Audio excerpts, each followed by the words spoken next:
স্বার্থপর এই দুনিয়া, খোদার কসম কারো জন্য থামে না, বড় স্বার্থপর।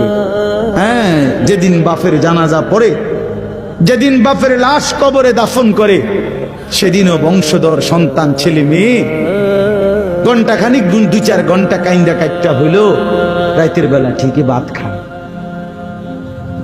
হ্যাঁ, পাশের ঘর থেকে খানা আনে, বড়রা ঠিকই খায়। স্বার্থপর দুনিয়া থামে না রে ভাই, থামে না দুনিয়া। ওই জন্য আমাদের কারোর জন্য থামবে না। তুমি আমি মরে গেলে শেষ।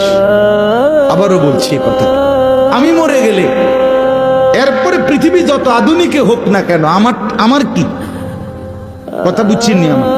আমি মরার পরে যদি সবার ঘর স্বর্ণের বাড়ি হয়ে যায়, তো আমার লাভ হইল কি? আমার মৃত্যুর পরে যদি সব মানুষ আধুনিক হইয়া চাঁদের দেশেও জায়গা, আমার ফায়দা কি?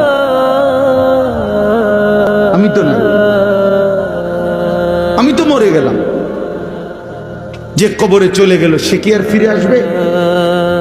আল্লাহ আমাদেরকে বুঝ দান করেন।